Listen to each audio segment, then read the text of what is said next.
Welcome to Take 5, your 5-minute inspirational message from Solid Rock Drogheda.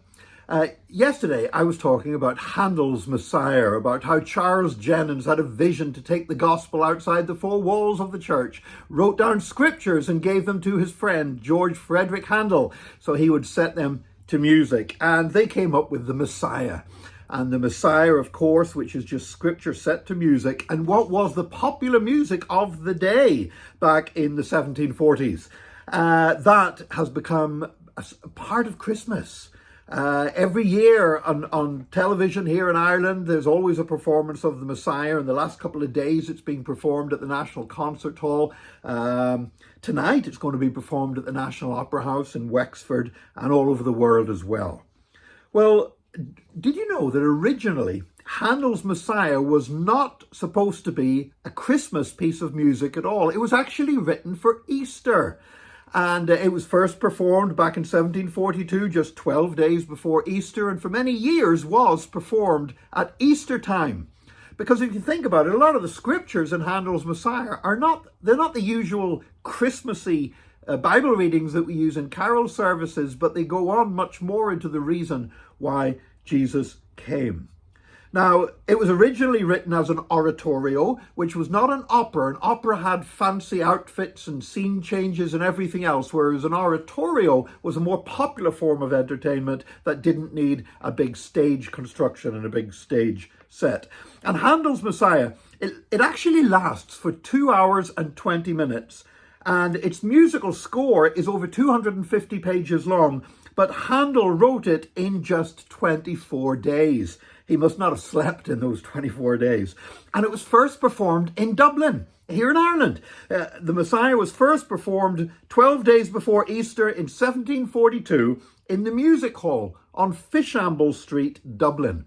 And that's crucial, that it was not performed in a cathedral or in a church, but it was performed in a secular music hall. And that was actually a scandal, because back in Handel's time, there was this idea that you should not mix the secular and the sacred. Sacred music belonged in church. Secular music belonged in the music hall. Now, today we still encounter that attitude, and usually it's because Christians are trying to stop secular music being played in church.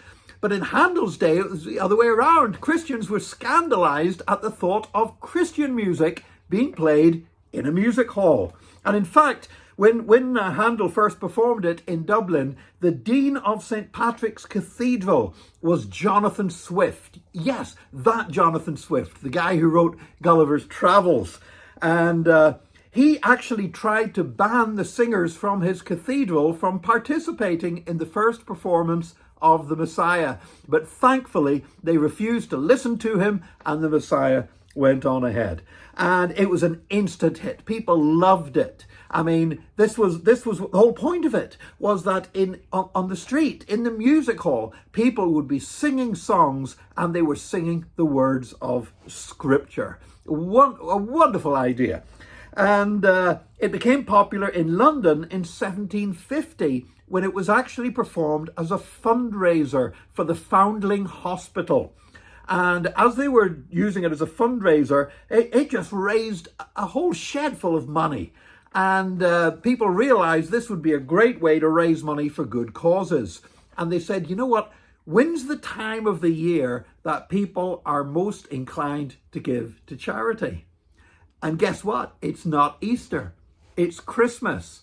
And so they deliberately moved all the performances of Handel's Messiah from being in Easter to having them at Christmas, because that would mean they could raise a lot more money for charities and for good causes. And so Handel's Messiah, which was never intended to be a Christmas musical, became the ultimate Christmas musical.